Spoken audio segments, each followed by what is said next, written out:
Hello, everybody, and welcome back to the Unfiltered Artist Podcast. I'm your host, Julie Ruby, and today we have Hannah Kern back on the podcast. Yes. Just kidding, we never left. Part two. Part two.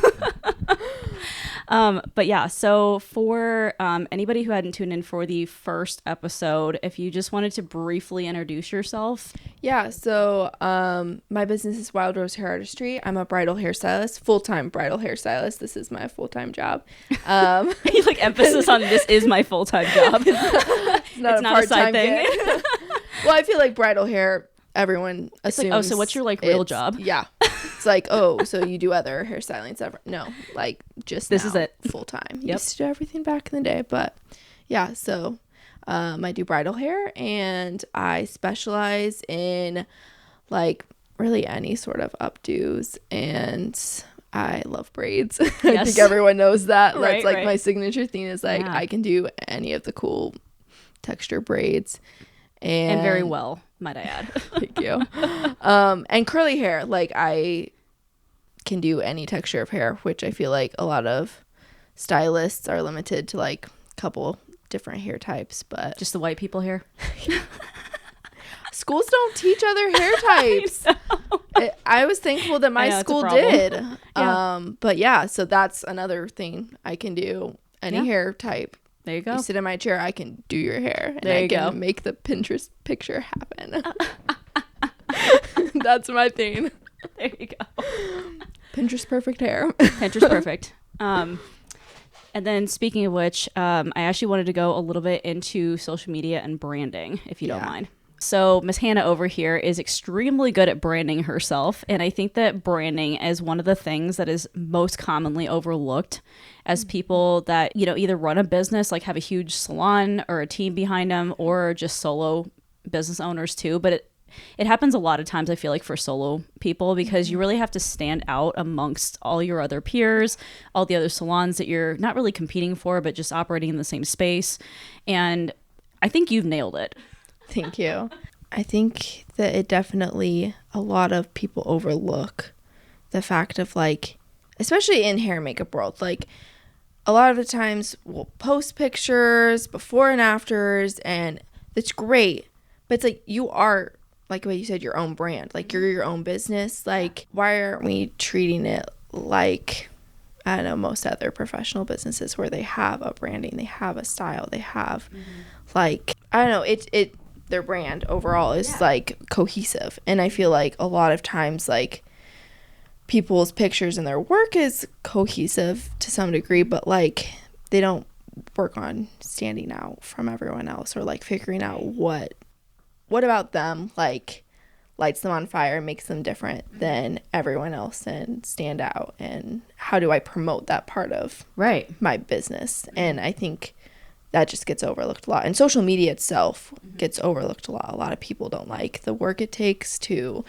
set up your camera, or take before pictures or after pictures, or just simple videos. And I mean, it is a pain in the butt. It takes extra time. Like, you do have to factor that in. Like, it does take extra time and editing, and a lot of people don't want to learn how to do that, or just like different things, or posing clients, like, and half the time it's awkward, like especially in the beginning when you start taking like photos of your work. If you feel weird asking, can I take a photo? Like, I remember in the beginning, like, and other people told me like, oh, it's awkward, like I feel awkward doing it, but it's like you have to. It's your business, and it's your portfolio. I feel like a lot of times it's very visual. People are imagining their wedding day, their wedding photos, and you want to look perfect and feel pretty and be the Pinterest princess. There you go. But yeah, it's definitely very overlooked and not really taught, I think, in the beauty industry. Like, there wasn't a class on social media or how to promote yourself, or how nice would it have been though if there was? It would have been so great. And I can't remember, I started posting when I was in school. Did you? I remember. Well, that's good. You got an early start then. Yeah, and I was pretty consistent in the salon I worked at with posting, more so than some of my other coworkers. I think I just like kept doing it. I'm very much a Pinterest girl, and like I look at Pinterest a lot for ideas of like decorating or hair, makeup, or whatever, fashion. And so I think I just saw the value in the difference it can make, and I feel like we get shown pictures at every appointment, like, and so why not create good product of pictures so that they could start showing your own work, like what you said with your clients looking at your photos and your work to show you. And that started happening. Like majority, I would say majority of my brides now like show me at least one picture of my work. Like they might show me a couple other Pinterest photos, but like they're showing me primarily my work. And funny, I post on Pinterest my work a lot too. And funny enough, like they'll show me a picture. Like I've had bridesmaids, they'll pull up a picture off of Pinterest, and like they're scrolling through their Pinterest, like I'm watching them, and they'll pull up one of my photos and like, oh my gosh, that's my work, that's really actually cool. So like perfect. That's my style. But like if you prioritize it, I think it's a big payoff in your business overall, because they're seeing your work more frequently and they know what you can do. And having a consistent style, like I'm very OCD with like how I want my Instagram to look. But that's why I love it. It shows like your Instagram is like perfectly curated, and then she just redid her website and everything's like super on brand. It's like you have like, your greenery going on and like all the boho elements, and it's like, again, it's like you want people to associate you with something. Like you almost want to have like a feeling of some sort, like that you want your clients to feel whenever they visit your pages. Yeah, because I mean, it's your brand. Like you want to be known for you, and you want to stand out. And like, so I'm very picky with what I post because of that. In the beginning, I used to be like, I have to post every client, like otherwise, like they'll feel bad or whatever. But I don't think you have to do that. Like it's your business, it's your brand. I don't post every single client. You have to make it what you want it to be, and it does pay off. And it's work, and it's like I feel like especially right now with the Instagram algorithm, it's like just post so dumb whatever. Right now. And like I'll go to people's business feeds and it's just so chaotic. And the brands, I mean, not even aside from hair and makeup, like brands that like put in the effort to have their aesthetic and their like whole color scheme and whatever it may be, like I want to buy from that brand. Like I want to consume what they're like putting out there. Like I think that the visual prettiness of it like does pay off. It does. And so you can just post whatever and like get stuff out fast, but I do think in the end it pays off to have at least a little bit of an aesthetic and your colors and or even just like your style, and that could be like the type of content you post, but it's overlooked and it's not educated enough about, and a lot of people just purely don't want to waste their time doing it, which it's like a second job. And you don't really realize that it's another job that you have to work on until you're in it. Yes. It's like, oh, now I got to do this too. I just wanted to do makeup. But okay, then. All the things. I think that having like an aesthetic and everything is very important. You might think that it's just like a superficial thing, kind of like like you just like to look pretty and like, everything needs to look nice or whatever. I'm like, okay, but realistically though, us as human beings naturally gravitate toward things that look nicer or things are like all neat and orderly or matching color schemes. Like it's just us as humans, like we're just very visual people. And so when stuff is more aesthetically pleasing to the eye, you are more gravitated to purchasing from that specific brand. And it's like, I get it. It's like, okay, but is this actually making me more revenue by like putting in the extra work and whatever? But because sometimes it's expensive to try to do all this thing. And it's like, it does take a lot of time. Like it does. Like the amount of hours I will spend like working on social media stuff is ridiculous. But like that's what we're actually doing during the weeks, by the way, when we're not working weddings. We're still working, we're just not working physically. Making content, editing the content, posting the content. Oh my gosh, can we talk about finding captions for things? ChatGPT. I have to check that out. Yes, I saw some video of someone posting that like they will put in their niche ask ChatGPT how to brand, and like I'll put in now like captions, like write a caption for Instagram about AI this. is crazy. And it's so nice. It still feels very me because like I put in the specific details I want, and I like go in and edit, but it's so helpful and it saves me so much. It'll come up with hashtags for you too. Oh. Like you can look up like my niche hashtags and put in like yours. It's been a life save. I've just like the past month started using it, and it's been so helpful. And like okay, I have to check that out. It saved me a lot of time because captions, and it's like with hair and makeup, it's like loved this glam, or like oh my gosh, so gorgeous, favorite all hairstyle ever. Look at these boho braids. Yes, with a bunch of emojis and then a bunch of hashtags, and it's like, and there's only like so many bridal tips I can give people and so many makeup tips. I'm like, I'm all tipped out. We're good. It's like the 5 tips for a good like it's just the amount of time I talk about morning day prep. I'm just like done. Yeah. I mean, it's true, and it's good, and it's like we're constantly getting new brides, so it's like it works, but it works. Yeah. But it's like after so many times of doing it, you're just like, I've done so many intros, I've done so many tips, I've done so many like the intros behind the scenes. Every single like 6 months. It's like, oh, by the way, for all my new people. Yes.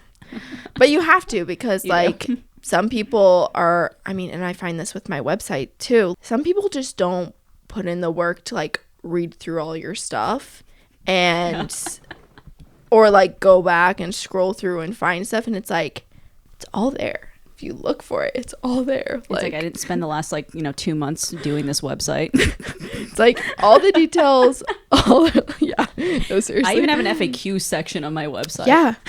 Yeah, I just added one recently. But like the amount of people that don't actually read through your stuff, don't read the caption, don't. And it's like, so I feel like as a brand, you kind of have to be repetitive. It's boring, but you have to, because you're constantly getting new people in, and they're not going to do the work of like, who is this person? Why are they doing what they're doing? Like, what's the details I need to know? So there's definitely that. So I know we've talked before, because Hannah and I actually met up for coffee. I think it was about a month ago. Yeah. Okay. And that's actually when I got to know you a little bit better, because we had really not gotten to meet with each other outside of chaotic wedding days. So I really loved getting to know you as a person. So I really enjoyed you reaching out to me about that. But we talked about it a little bit, and I know you gave me some really helpful Instagram tips. And I know you were talking about like the 3 pillars and everything. And I kind of just want you to share like your best tips for people. Yeah, I think if you're trying to come up with a cohesive brand, like what we talked about, you really need to, this is stuff that I've learned, like this is not stuff I've come up with. It's like me going down a rabbit hole of like learning marketing tips and like social media. But see, that's why you're so good at branding, because you take I just the effort do the to research. Learn it. Yeah, because it's one of those things, the algorithm's always changing. How do I promote my brand? Like, how do I even come up with a brand? Yeah. So I'd say, especially like branding's so important, and like what I was talking about, like with the 3 pillars. I don't even know if they're called that. I've just like kind of called them that because I think it makes doing sense. things in threes, or 3 niches or categories, or whatever you want to call them. Like, so stuff that I've learned recently is like 3 types of content that you post, like, you know, like whatever it is in your niche and what you really enjoy doing, you want your clients to see, like have 3 types, like educational, and entertaining, and an inspirational, like you know, something like that, of where it's like you're putting out like kind of 3 types of content, and then you don't have to feel like you're searching for, oh my gosh, what type of content do I post, and then doing all the trendy stuff and getting bored of the trendy stuff, and then doing like, it can just so a balance of like finding 3 things that you really want to like promote out there to your clients, and just sticking to it. Consistency.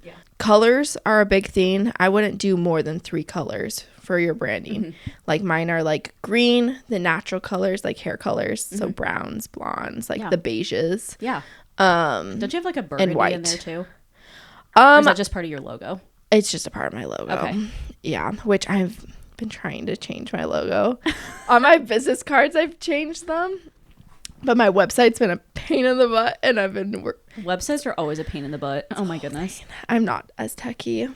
I'm about to hire a website designer. I'm like 2 seconds away from doing that. Yeah, I keep going to do it, and then it's like I'll spend the $2,000. It's like I just don't want to deal with this anymore.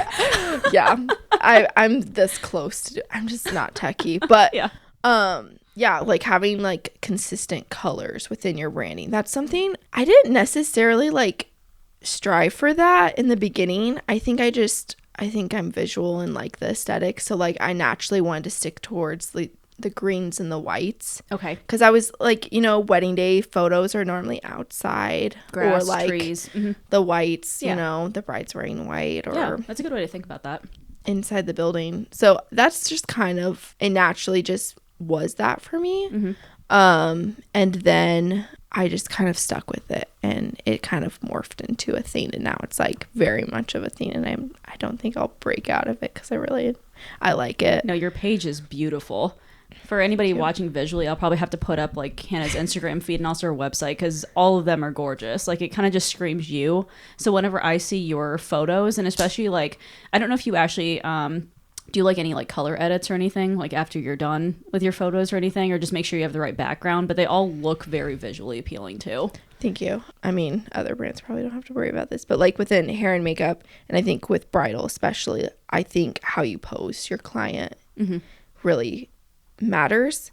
And like there's so many different ways to do it in your own style, and what you're trying to promote most I think varies, but at least with me, like when I look at wedding photography and like bridal portraits, like they're very like elegant, or like there's a lot of movement going on within the photo. And so I've really like started like researching like, okay, how to pose a bride, like and started doing that. And it's it's awkward to tell a bride like, hey, can you like touch your front piece, or like can you put your hand like here, can you mess with your earrings, it's like awkward, but photographers do it. And like, so I've just started to put in the effort of like, okay, how my clients are posed in the photos is important. And then like the background, I either go with like an outdoor green background, unless if they happen to have a green wall. I've had a couple clients that had like a green wall, and they're like, I know you like green, like, and I was like yes, perfect. Please, let's take a photo there.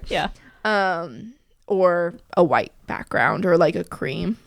Those are kind of the two that I stick to. You don't have to do that, but I do notice on hair and makeup pages when they have a more cohesive background, it looks really nice.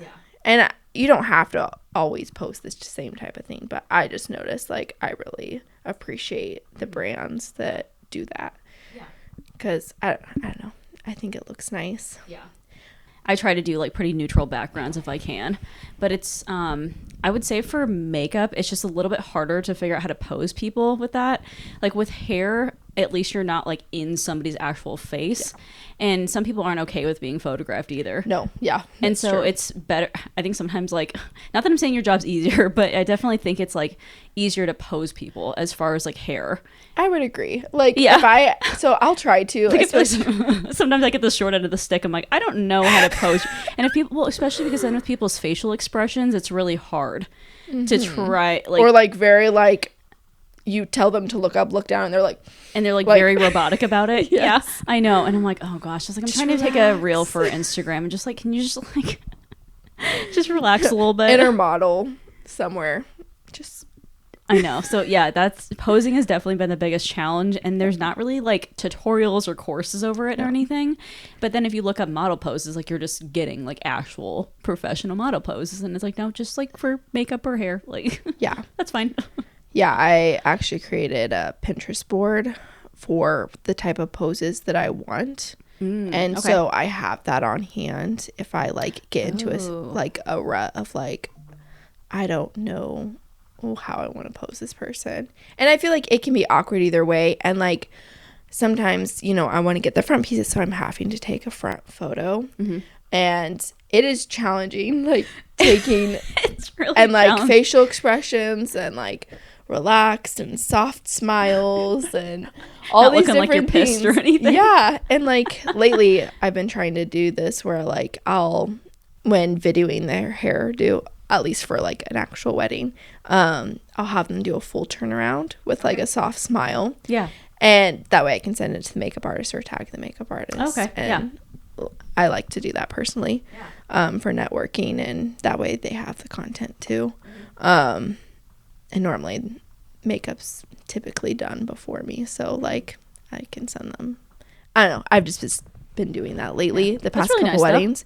But yeah, it's challenging. Like, okay, like I'm gonna have you turn around and like slow movements, and you're gonna soft smile, and you're not gonna look directly at me, and you're gonna look up and down, and all these things. And it's like some people are just like so fast, and yeah, it's a whole thing. So I don't really envy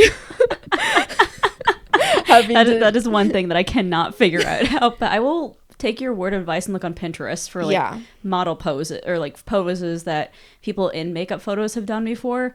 And I think that would definitely help though. Yeah, I'm constantly stalking other, and I mean, even outside of hair and makeup brands, like I'll stalk other hairstylists or makeup artists to get inspiration. But fashion brands, like I've followed a couple like fashion brands or like hair and makeup product brands, and like how they like pose their people, like I've been paying attention to. And so sometimes I'll get inspiration from that too. And I feel like really with hair and makeup, like yes, like it's the niche, and like we want to capture that the makeup we did or the hair we did, but we also have to take in consideration like we're making the bride feel beautiful and confident and like gorgeous. And so even if it's not just like an up close picture of our work, but just like a picture of the bride, that's our work in the photo. Yeah. And because I used to be like really picky and wanting photographers to like get photos of just like hair itself or different stuff, but it's like no, it's like the overall like experience we're giving them of like making them beautiful. And so like even if it's not like the perfect photo that matches everything, at least I started to post in a way if like the groom happens to be in the photo, I'm able to post it. Because before it used to be like straight up, because you'll go to feeds for hair and makeup and it'll be the same style of posing all the way through. And so then when you get a photo from a photographer that wasn't taken by you, but you want to post it, you can't post it because it doesn't match with your feed. So like I started posting a wide variety of types of photos and like bringing that into my branding. So that when I get a photo that doesn't quite fit what I want, but it's still really pretty and I would like to post it, I can. But it took a while for me to do that. And like I had to kind of fight this like inner battle of like, okay, do I want just hair photos or do I want like an experience? And I figured out that I like the more experience with the hair for my branding at least. But yeah, I would say that colors, the aesthetics, all of that. Like I think you also mentioned handwriting or like the writing style to me too, or the back to like the threes of the pillars, like the pillars or whatever, categories, whatever. Like 3 colors, 3 types of content, no more than 3 fonts. Okay. I saw some other creator post this and it just stuck with me. Like it just, I was like, oh yeah, like you go to like these really big brands and it's like all one cohesive. And like up till I made the switch, if I liked a font, I would just post it. Like if I did put a font in within my post or something, like it would be just what I felt like I wanted to use. But now I use Canva for a lot of my stuff. Canva's my editing too. Yeah, I recently paid for the premium so that I don't have to have all those pro features and everything. So that's been really nice. But I just picked out 3 fonts that I really like, and I do not choose any other. And it's really helped. Also, like adding a title to your reels. Oh, yeah. This is something that I heard someone talk about recently, and I started doing it. And I actually, before I started doing it within my page. Are you talking about like on the cover photo? Yes, on the cover photo. Yeah. A lot of people don't care about the cover photo. But that video, and then even just what I saw myself doing as like a consumer, like if I liked someone's reels, like say it was a funny reel or an educational reel or something, I'd click on their feed because I want to watch more like it. Yeah. And if it has a title, I can clearly pick on the ones I want to watch and the ones I don't. Oh, that's a good way to look at that. And so I was like, oh my gosh, like what that lady did make sense, because if someone wants to only see a certain type of my work, say they only clicked on my feed because they want to see a tutorial of me doing my own hair. Well, they know which videos are those. Or if they only want to see the boho stuff, great. Or if they want to see the more classy, or if they want to see the behind the scenes. Like, they know from the cover photo which to watch. I started doing that. I think it's helpful, especially because we are a brand, like, and we want people to consume and book us. Like, they can just easily click on the type of content that they want to see from us. Yeah. No, that makes a lot of sense, though. Yeah. But yeah, you've given a lot of helpful social media tips, so thank you so much. I'm sure everybody else viewing it or listening to it is going to really appreciate it, because I think all of us are kind of lost when it comes to social media, and it's something that you figure out along the way. Yeah. Again, it's not taught anywhere. It's not, educated enough with other people. Like, it's just one of those things that you just literally roll with the punches. Yeah. And you figure it out, or you don't figure it out. Yeah, and I feel like within hair and makeup, a lot of brands, they're like, well, I'm booked, so I don't need to. And it's like, yes, that's true. But I do think at the end of the day, like, it matters. Like, and if you have a nice Instagram and you are fully booked out and you don't want to accept new clients, I mean, there's always that accepting of new clients. But, like, I still think, like, even once in a while, posting something is good. I don't know about you, but, like, Instagram is, like, a main way brides find me. Like, I was gonna say 90% of my brides find me through Instagram. I've recently had a lot come through Google too, which has been kind of weird. Yeah, that's nice though. Yeah, I was gonna say it's so I mean, I'm in my 30s now, so I think it's like a generational thing. Okay. So I'm still a person that searches things through Google. Yeah. And maybe it's just like my generation, but all of my older clientele, like probably my age or older, I want to say, has found me through Google. Yeah. So I think it also depends on what audience you're trying to target to. That's true. And your demographic. So then I usually have my guests share a crazy story or an out of the ordinary story that they've experienced. I mean, I get asked, I feel like every bridal party that you go to, someone's like, what's your drama story? Like, have you had crazy brides? And thankfully for the majority, like 98% of my clients are amazing and super great. And I haven't really had any crazy bridezillas, knock on wood, yet. I haven't really had any that are like super hard to deal with, which I've been super grateful for. Yeah. But I would say for me, like, I don't know, I've talked to other wedding vendors, and mother of the brides or grooms for me are like always something that, like, normally if there's going to be a little bit of a drama on a wedding, it's like the mom. They're just something else. Sometimes, do you have the brides that like warn you about them too? Yes. No, yes. They're like, forewarning, my mom's a bit something. Like, they'll tell me my previews, and they're like, by the way, my mother-in-law kind of a head case sometimes. Yeah. I'm like, okay, fair warning. Noted. Yeah. And it's always interesting. You can tell, like, they'll walk into the room and it's like the vibe totally changes. And so it's like, okay, yep, I see what's coming or what's happening here. I really try doing those moments, like when the mom sits in my chair, like, connect. Because it's like, moms, it's their daughter or son getting married, and they're emotional. They're probably exhausted because of all of the behind the scenes work they've doing, even if, like, maybe they haven't been that helpful and maybe caused more drama than help. Like, they're tired, they're sad that their child's getting married and growing up and, like, transitioning and possibly leaving the house if they haven't left already. Yeah, exactly. So there's, like, a ton of emotions in the air. So, like, I always do try to, like, cater and, like, make the best out of it, I guess. Yeah. But there has been some moms that have just been like, like, I've never cried at work, but I've Have you cried afterwards, really close. Yes. Yes. The cries in the car, like, oh my God. Like, that was so stressful.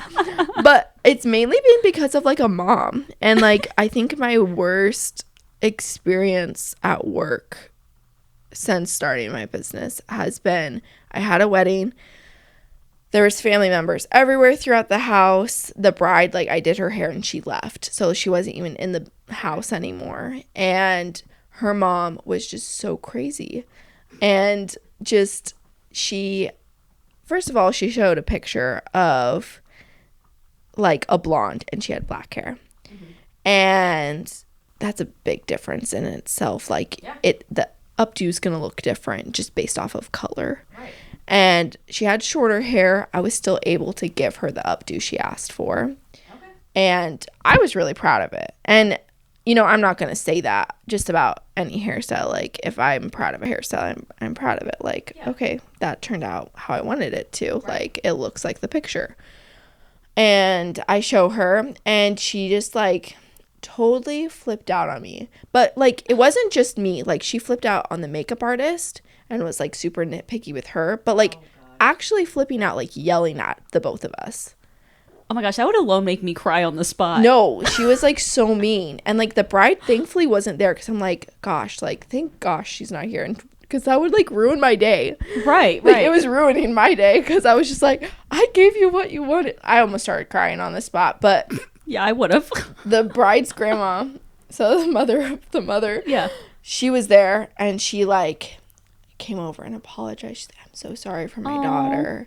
And she was, like, super sweet. And then the mother of the bride's, I don't know, significant other, I don't know if they were married or dating or whatever, she was like, yeah, you should see her at her nail appointments. This is nothing. And I was like, I don't want to see her at her nail appointments. She just, like, screamed at me and, like, flipped out. And, like, she started ripping out the hairstyle, actually. And, like, oh my gosh, messing up the makeup, too. So, like, the work that we just put into it, like, she was undoing. Oh my And, like, thankfully God. it wasn't, like, terribly undoing to the point of, like, I had to fully redo the updo. But I was just like, did you redo it?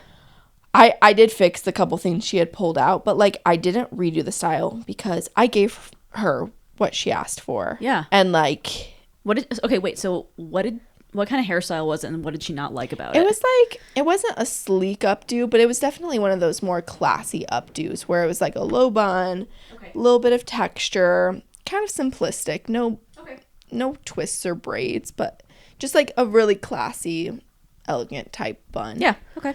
But platinum hairstyle picture on Pinterest versus pitch black hair, like, it's gonna look different. It's gonna look different, yeah. It just is. Yeah, and she did like it.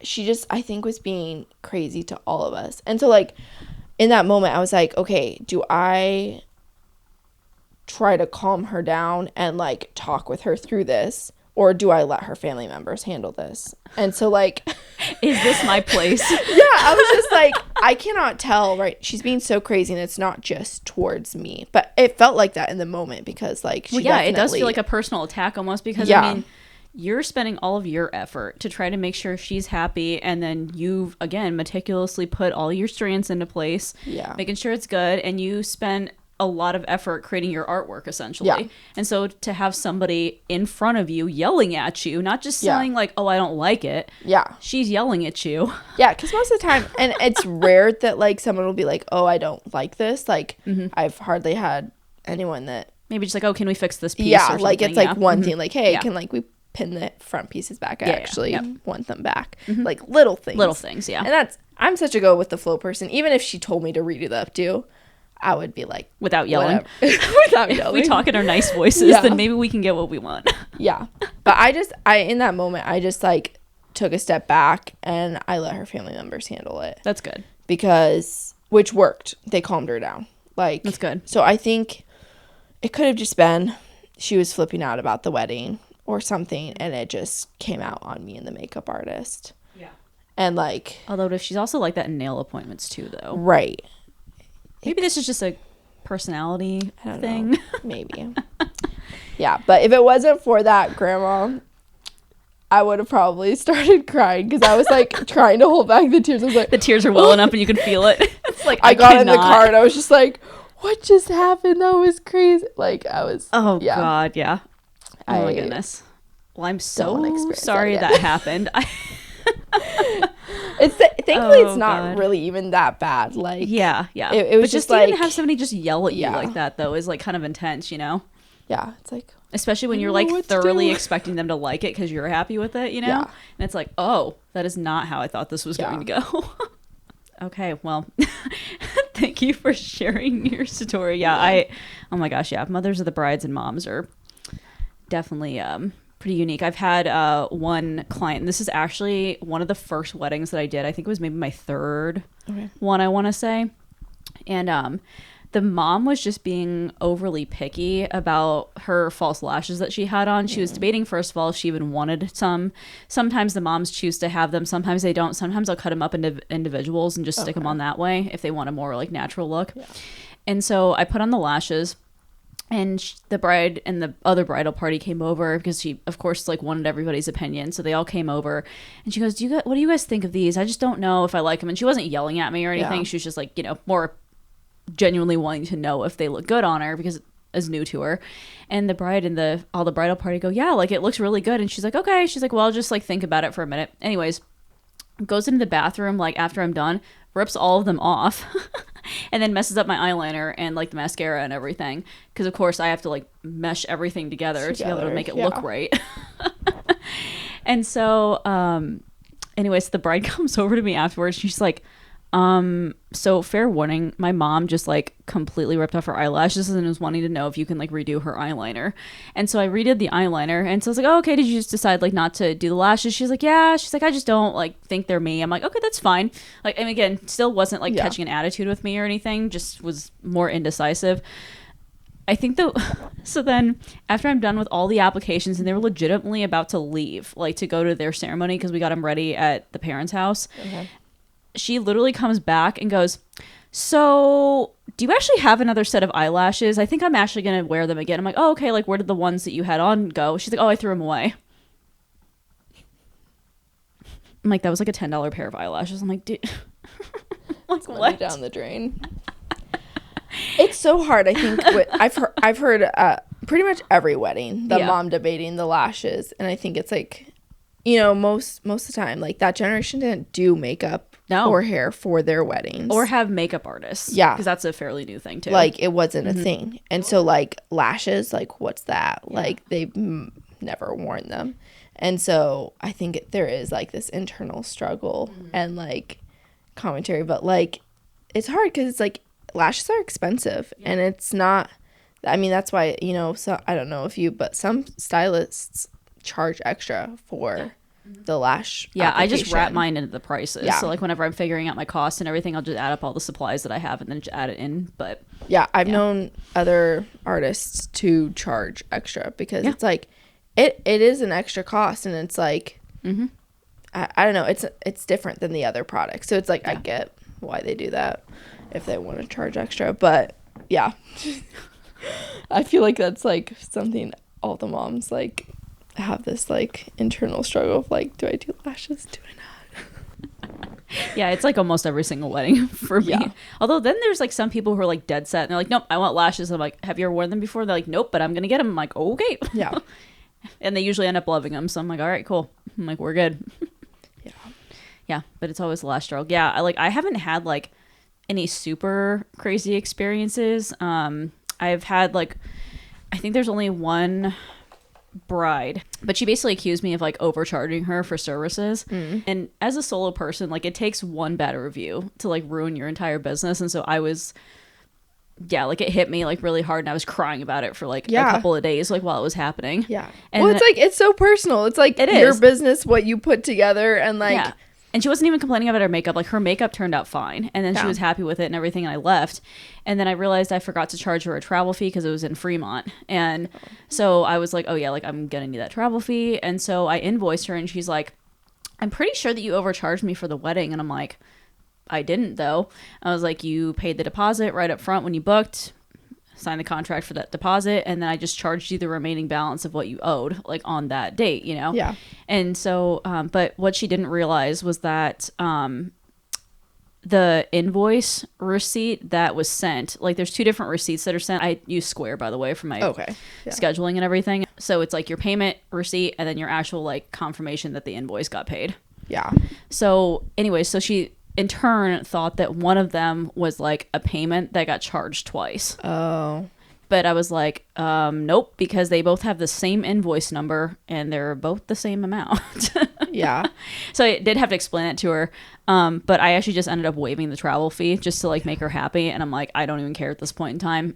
Like, client retention and client happiness like means more to me, so I'm just not gonna worry about it. But that was probably like the worst bridal experience that I've ever had that I definitely cried about. But other than that though, like I really haven't had anybody who's been like super mean or anything. Yeah, I feel like what you said, like I just waived the travel fee, like myself and then like other wedding vendors I've talked to. It's so hard to stick to your guns on like this is my business, we signed a contract, this is what you owe me. And I feel like out of fear of like we don't want a bad review or we don't want to like have people hate make us them in general. pay. Yeah, but it's like it's our job. It like, is, yeah. The gas that it takes us, the carrying all of our stuff, the keeping up with our equipment, like buying all of this stuff, like everything, the time it takes, like we don't get paid for like the travel, we don't get paid for the emails, like the time, the actual time that we put into a wedding. Like versus what we get paid for. Yes. And like half the time are we even charging what we should be charging? Like oh yeah, I know I'm like severely undercharging myself, and I've been told like by multiple different people now that I probably should charge more. But at the same time, it's like Fort Wayne, Indiana. Right. You know? Right. We're it's in like, Indiana. So I'm just like, who am I? Like who am I to charge like $500 for a makeup application? Because, right. You know what I mean? Yeah. No, it's so hard. But it's like everything's gone up. Everything has gone up, and it's like, and people can't still expect to pay like, you know, $50 for a hairstyle or makeup. You know what I mean? Like it's times have changed. It has changed. And then like the amount of time we work into the training we've gotten and perfecting our skill and being able to give them what they want on their wedding day. Like you can hire someone that's not going to do a good job and pay less, but it's the training and the education that you're paying for, not just like, can you physically do that hairstyle, do that makeup look. It's the training that it took us behind the scenes, the years of experience that it took us to get to the level that we are right now is what you're actually paying for. Yeah. But you're not like, there's been so many times where it's like, I just don't charge them. Do you know what I am really terrible about that I am really lax on a lot? So I don't stick to my guns as far as like people dropping out and then adding people back in, like my numbers fluctuate. Yes, okay, so I technically have it due 6 months out. Yeah. And so I did. Okay. So now I have it due upon booking because I'm getting to the situation now where people are booking farther in advance. Like usually people book between like 8 to like 12 months out. Like it's actually gotten like shorter for some reason recently. I don't know. Maybe it's just like because it's like so far after COVID now that people just aren't looking as far out now. But so it's usually within that time frame, but it's still far enough out that everybody's like, oh, I don't know like how many people. I haven't even asked my bridal party yet, like that sort of situation. And I'm like, okay, well, that happens so often. Yeah. And so, but I've got to the point now where it's like people are adding on like, you know, randomly freaking 4 people, 5 people or something. Then we're go from like 6 to 10 and I'm like, okay, now I need a secondary artist, but then it's too late at that point in time. Like it's almost like 2 months maybe before their wedding. Where and then I'm like, how am I gonna hire somebody? And then it's like in the middle of October or something. I'm like, okay, how am I supposed to find an artist for your October wedding on a Saturday? Now, you know what I mean? So yeah, I usually have it due now at the contract signing, but that's really like, smart because I also do not stick to that. Like, or even like taking off so that I'm losing money. Because in my contract, it says like you still have to pay. Yeah. If you like, at least after the minimum. I have actually done that a couple of times. I just will like be like, yeah, whatever. Like, because one time there's like 2 people that were missing and I'm like, no, I like need to get compensated for that fee because I only did like 3 people. Yeah. So I was like, I did not show up here for 3 people. Yeah. Because it's a big pay cut. Like this is how we make our living. Like we book out so far in advance and we can't refill or like we can't book another thing that day. Like that's what we booked, like was you guys as a freelancer, like solo person, like you're making up all your rules and what you want to stick to and what you don't. And so you feel like, okay, it's just affecting me, but it's like it's affecting your lifestyle, your income, like all that. So it's like the little things do add up eventually. Yeah. And it's really hard. I feel like, I don't know. I feel like it's so hard to stick to it because it's like, I don't want to charge them. I don't want them to like hate me for that. But we're also taking a big loss by those little changes and things. So it Doesn't seem like a big deal, but it's a big deal. Yeah, right. And I don't know if you've gotten this too, but I've sometimes in the past gotten brides who almost think they're doing me a solid by like subtracting a couple of people. They're like, oh, by the way, Kendra and Maggie aren't coming today, so you don't have to do as many people. Isn't that fun? I'm like, and they're like, you get to leave earlier. I'm like, yeah, but I was like counting on that extra like $200, but thanks. Yeah, I needed to make that money to pay my bills. But thank you. But thank for you. that favor. Thanks. I guess I get to leave early though. Yeah, which I mean, it's nice, but yeah, the pay cut. Yeah, I'd rather just do the work. Yeah, but then at the same time, it's like I also like feel bad about charging for those applications, but then you gotta remember, it's like, but you're like in business for yourself, and we should take ourselves seriously. Yeah, because it's like if we don't take ourselves seriously, then nobody else is gonna take us seriously either. And then they could just walk all over you. Yeah, and I think people being solo too don't get taken as seriously as people that are in salons either, which is another topic in itself. But yeah. Okay, well, that is all we have time for today. So thank you again, Hannah, for joining me for the second episode here. Yeah, thanks, Julie, for having me on. Where can everybody find you? Wild Rose Hair Artistry on Instagram, Pinterest, my website, which you can find the link through Instagram, or just Google Wild Rose Hair Artistry. Okay, perfect. Yeah. Well, thank you so much. Yeah, thank you.